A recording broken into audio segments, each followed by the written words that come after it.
Pone el nivel de la costa, tú te encuentras casi en Lima, y prácticamente existe una columna de aire que está soportando tu cuerpo.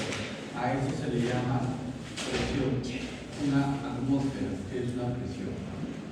Esta presión va variando inversamente proporcional, obviamente, a las altitudes que corresponde, obviamente, a esa columna que va disminuyendo. Entonces, esto se tiene datos ya estadísticos que generalmente a ciertas altitudes la presión va disminuyendo, teniendo en cuenta la columna de aire que soporta. Ahora, una cosa es la presión atmosférica para un gas, que es el oxígeno o el aire, que es la combinación de gases, y otra cosa es cuando se tiene un líquido. Cuando tú estás en una piscina o al borde de una piscina, prácticamente te lanzas dentro del líquido y el líquido, obviamente tú estás nadando ahí, bueno, más o menos, ya. Aparece imaginariamente pequeños segmentos dirigidos que están obviamente atacando a tu cuerpo de manera perpendicular, rodeando tu cabeza, rodeando toda parte de tu cuerpo.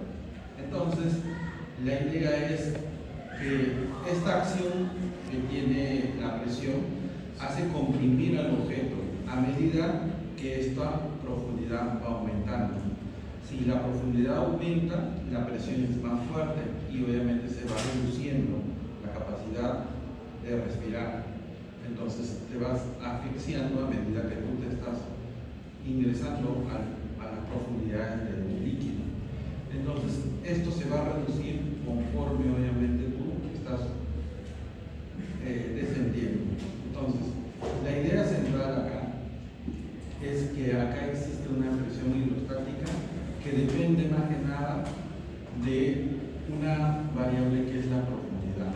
Esta es la densidad del líquido, esta es la gravedad. Libertad me varía con el punto geográfico, 9,81 metros sobre segundo cuadrado, y esto se mide en metros, ¿ya? Y esta densidad por tabla, ¿no? De acuerdo al líquido, ¿no? Puede ser agua de mar, puede ser agua líquida, agua dulce. Entonces, por ejemplo, el agua de mar, su densidad es casi 1025 kilogramos sobre metro cúbico. Entonces, la idea central es que tú tienes dos presiones, una presión atmosférica y una presión hidrostática o manométrica. Entonces, ¿cómo actúa la presión? Actúa obviamente perpendicular a la superficie. Ahora, la presión en realidad aparece es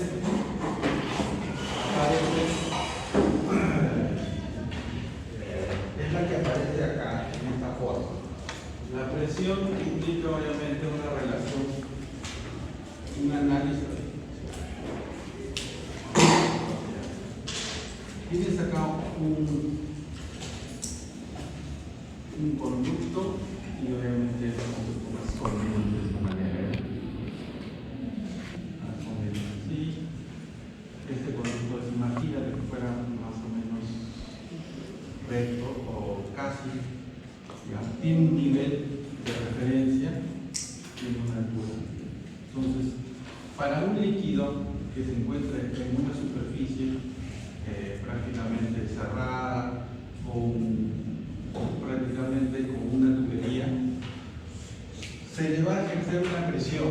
Esta presión obviamente está generando un trabajo. La presión en un líquido hace que el líquido obviamente se desplace de esta manera, más o menos por acá. Entonces, existe un desplazamiento entonces, gracias a esta presión aparece el concepto de trabajo. El trabajo que era fuerza por desplazamiento, ¿sí? Entonces, pero toda fuerza se puede descubrir mediante mediante la presión. Entonces, la presión por definición es fuerza sobre área.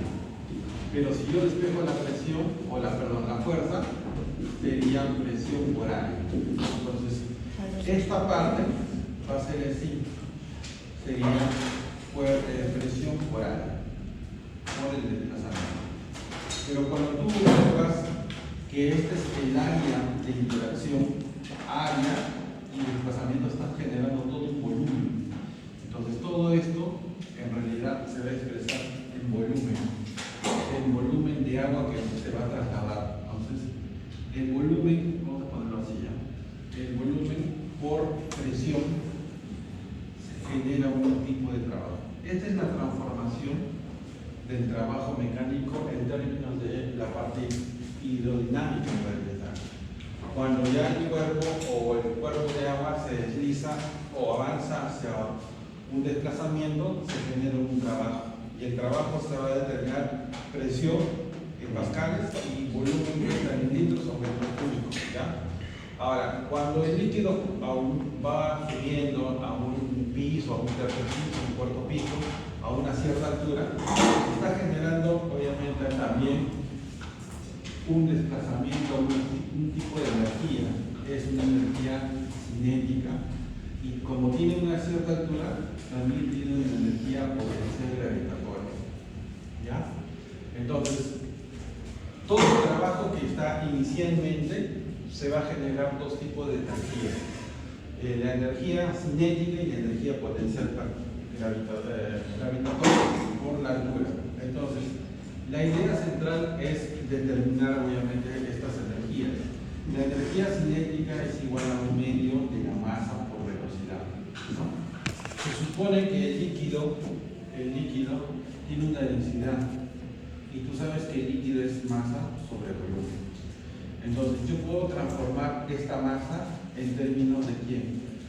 De un medio, multiplicas esos dos, densidad por volumen y por rapidez, y esto sería la energía cinética, ¿de acuerdo? Entonces, de esa manera. Ya. Entonces, la energía cinética más que nada se va a considerar con un medio de la densidad, volumen y la rapidez al cuadrado.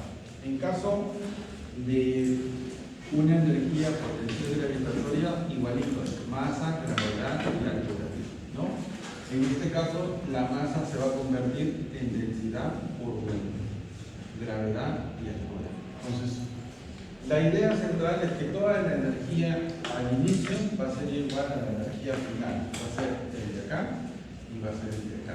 Entonces, vamos a considerar el trabajo, la energía al inicio, la energía mecánica al inicio es igual a la energía mecánica final. Esta energía es el trabajo realizado por la presión y esta es energía cinética a la energía gravitatoria. Recuerda que este trabajo se va a considerar como presión por volumen y en este caso sería acá, esto es un medio de la densidad por volumen por rapidez al cuadrado más densidad por volumen por gravedad y por altura, ¿no? Si tú te das cuenta, el volumen se repite en ambos y es el volumen del líquido que se desplaza. Este volumen yo lo puedo eliminar. Entonces, si yo lo elimino, no pasa nada. Simplemente voy a tener que la presión en sí, para cualquier presión inicial, va a generarse, obviamente, en algunos libros lo ponen primero la silla, densidad, gravedad y altura, más un medio de la densidad por la rapidez. Esto es una versión de la presión en relación obviamente a sus densidades, ¿ya? Ahora, yo puedo convertir también, recuerda que yo tengo el peso específico. El peso específico era el peso, o el trabajo, peso sobre volumen, pero el peso específico es masa por gravedad y sobre volumen. Entonces, esto es la densidad. Entonces, el peso específico es densidad por gravedad. Esto existe una transformación en algunos libros funcionando así, ¿ya? Entonces, yo puedo agregar, para poder convertirlo ya no en densidad, sino en peso específico, le tengo que agregar gravedad. él ya tiene, a él le falta, entonces le pongo gravedad arriba y gravedad abajo. Entonces yo voy a considerar así, mi nueva presión inicial es esto, sería peso específico por la altura, más acá también un medio, el peso específico, velocidad al cuadrado sobre 2 veces G. ¿Ya? Y esto es la misma presión, pero en términos de quién, el peso específico, ¿no? Y eso es la forma de analizar realmente todas las fórmulas que se van a considerar para esta unidad, porque esto es, con esta fórmula se van a analizar todos los problemas. Entonces, la presión se puede calcular en términos de densidad de líquido, gravedad y altura, si tiene energía potencial gravitatoria o si tiene energía cinética, un medio de densidad y velocidad al cuadrado sobre 2 veces G. O peso específico, altura, más un medio de peso específico, rapidez al cuadrado sobre 2 veces G. Esto, por favor, son los términos que en algún momento los consideren, ¿ya? Entonces, eso sí, cópialo por favor, porque vamos a ver un ejercicio de ejemplo, porque no le han incluido ejercicios. Ahora vamos a poner ejercicios. Claro. Una lapicera.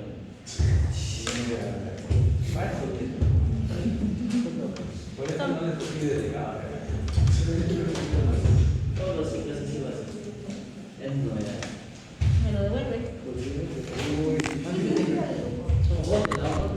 Vincular, no va a ser un área que es vinculación simple, sino que yo te voy a dar una función matemática y tú lo tienes que integrar, porque al final el área no tiene frío. La integración está en la mano obviamente con el tipo de área que tú vas a considerar. Y recuerda, cuando tú tienes un fluido estable, o sea, en tranquilidad, siempre vas a escoger la fuerza perpendicular. Yo te puedo dar la fuerza inclinada, descompuesta, pero obviamente tú tienes que escogerla perpendicular. Entonces, si tú escoges cualquiera, no va a ser solamente la perpendicularidad. Entonces, y tienes que saber integrar de qué límite a qué límite en base a qué coordenadas, ya sea en el eje X o en el eje Y o en el eje Z, dependiendo de la dirección que tome el área, ya sea en la primera cara o en la segunda cara. Tú tienes que escoger obviamente de manera vectorial, pero que sea perpendicular, ¿no? Entonces, lo básico de esta fórmula tú ya lo conoces, el problema va a ser integración, ¿ya? Segundo, la descomposición también ya conoces, el problema va a ser la conversión. O sea, las mayores equivocaciones del estudiante acá solamente es conversión y integración en área. ¿Por qué? No sé. Ahora, la idea central acá es que tú sepas convertir un pascal, que equivale a un newton sobre metro cuadrado, o bar, que es 10 a las 5 pascales. Y en el caso de una atmósfera equivale a 101 sobre 125 pascales o 10.353 mK. Y en este es 760 milímetros de mercurio, o en el sistema inglés, obviamente una atmósfera de 14.69 libras por pulgada cuadrado, que es un PSI. Entonces, tu dificultad es integrar o tu dificultad es convertir. Entonces, a veces de emocionado tú operas el área en centímetro cuadrado, pero en el sistema internacional tienes que pasarlo a metro cuadrado. Entonces, tu dificultad es convertir, ¿ya? No se acuerdan de la conversión, ahí tienen que tener su tabla o ver la manera. En el caso de la integración, tienes que saber en qué coordenadas lo estás trabajando, ya sea una coordenada cartesiana o una coordenada polares o coordenadas cilíndricas, ¿no? Que son tres coordenadas que generalmente se ven. Y en matemática lo ven, ¿ya? Entonces, esa es la dificultad. Ahora, para casos comunes que vamos a hacer, es como el fluido obviamente se adapta a una superficie, puede ser una superficie plana o triangular, se tiene que descomponer la fuerza, pero eso lo vamos a ver más adelante. Por ejemplo, ¿no? En el caso de esta superficie, por ejemplo, esto puede ser una superficie que siempre va a actuar perpendicular a la superficie, ¿ya? Y en el caso de una esfera, obviamente, dentro es perpendicular, tanto interiormente como exteriormente. Para nosotros una partícula siempre está en una interacción perpendicular para arriba y abajo y a la derecha y a la izquierda. Pero ojo, recuerda que la presión es la relación entre la fuerza y volumen. Y nosotros estamos viendo solamente casos puntuales. Ahora, en el caso de la presión atmosférica, estamos considerando el aire como el nivel de referencia, el nivel de la costa. Y cuando tú te sumerges, obviamente aparece una presión hidrostática que va dependiendo de la profundidad. En el caso de una presión hidrostática para aguas tranquilas, ¿no? O sea, sin velocidad en el medio, ¿ya? Entonces nosotros vamos a ver prácticamente dos procesos. El proceso que es el aire es un conjunto de gases en la cual están limitados obviamente pequeñas partículas, pero en realidad cuando tú mides un gas, por ejemplo el oxígeno, es un gas diatómico y ese gas diatómico tiene una forma. Obviamente un recipiente o un tanque de oxígeno, sobre todo las personas que sufren de fibrosis pulmonar o de mucho tabaco, ¿no? Entonces, cuando la fibrosis pulmonar es una enfermedad ya de viejito. A partir de los 70, las personas obviamente tienen que sus pulmones se encorchen. Y eso es al bichito que tiene las palomas. Cae, lo respiras, incuban en tu pulmón y obviamente cuando ya avanzada ya no puedes respirar. Entonces, ¿qué hacen? El oxígeno, que es diatómico, ¿no?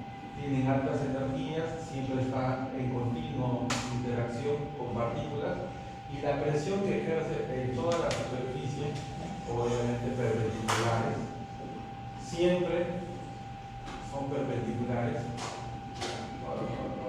Ya. Genera obviamente que esta presión destapa un poco tu pulmón, pero el problema acá es lo siguiente, ¿cómo se mide?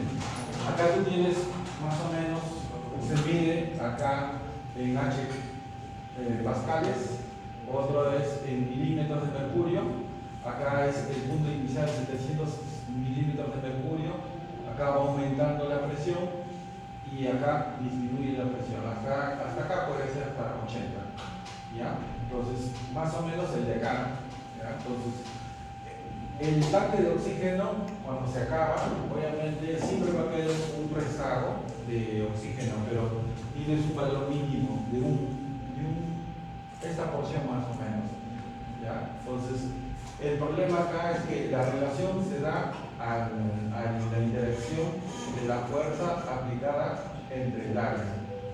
Entonces, esta interacción, un gas diatómico, genera mayor fuerza en áreas en superficies cerradas. Pero nosotros vamos a verlo mediante una tabla o una gráfica. Obviamente para nosotros un gas, el aire es un conjunto de gases.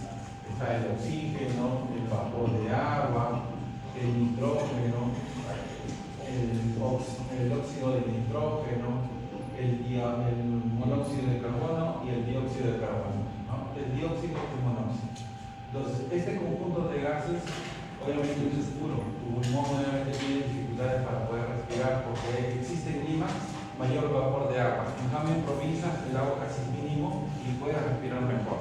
Pero el comportamiento de los gases siempre van a generar una presión en un recipiente cerrado y siempre va a estar perpendicular, fuerza y el aire. Ahora, ¿cómo varía la presión en relación a la altitud? Les dije, obviamente, cuando tú tienes en el lado de la costa, ¿no? Tienes una alta presión que es 1 kilopascal. Cuando tú te estás alejando de la costa, aumentando la altitud, y obviamente genera menor presión.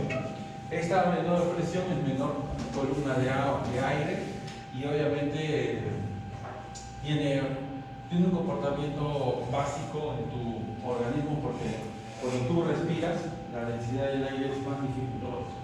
Tú te vas a cerrar Pasco, Cajamarca, los que no han viajado nunca, comienzas a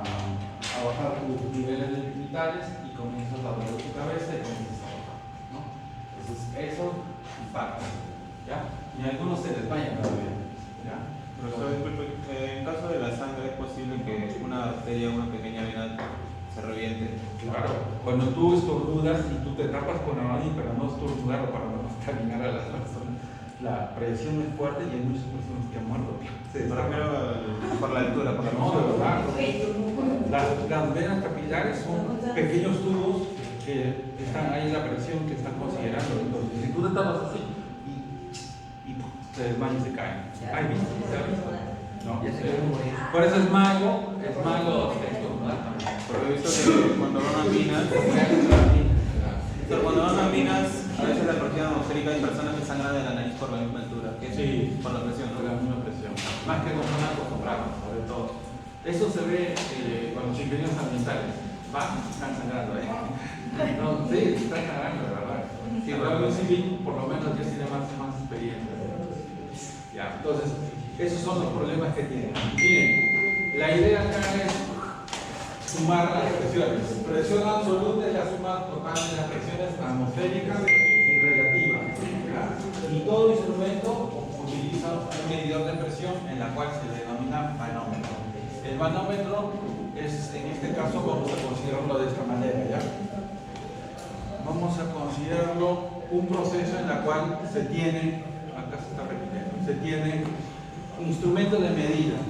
Estos instrumentos de medida, el pisómetro se utiliza para poder evaluar las aguas subterráneas para poder ver contaminación, ¿ya? Acá no tienen esa cultura, ¿no? O sea, tú encuentras agua subterránea y lo cierras, lo tapas, ¿no? Pero en Europa, en España, se ve que ellos cuidan ese reservorio y sacan aguas para ver la temperatura, el pH, la clorofila, si fuera agua de mar o agua dulce, salinidad, porque eso trae contaminación a la ciudad. En el caso de los demás, vamos a ver unos videos para describirlo mejor, porque si no... Creo que hay uno por medio. Sí, acá, por ejemplo, esto es que he encontrado acá, no más o menos. ¿A dónde sale? Pero, ¿qué es esa tapa que se encuentra en el suelo? Es la tapa de un piezometro. ¿Un piezometro? No es más que un agujero que hacemos en el terreno para llegar a nivel freático o a nivel piezométrico en este caso, que es el nivel al que está el agua en el acuífero. Pero este piezometro no solo permite acceder al agua subterránea, Sino que también nos permite recuperar el testigo de la geología de la roca que hay debajo de nosotros, porque lo recuperamos tal cual, en el mismo orden en el que está en el terreno. y algo muy importante, Ponemos una tubería isométrica que se llama, que está granulada únicamente en la profundidad que a nosotros nos interesa, en el acuífero en concreto que queremos estudiar. Y el resto de la tubería es ciega, de manera que evitamos interferencias con de los posibles orígenes. y acceder a esta agua tiene una finalidad. Aparte de poder coger una muestra de agua para estudiar lo que nos interese de ejes químicos, de contaminación, bioquímico, además conocemos el nivel del agua y al tener por toda la ciudad de Zaragoza diferentes piezómetros, podemos tener como una reconstrucción de toda la superficie piezométrica, que es toda la superficie del agua, lo que nos permite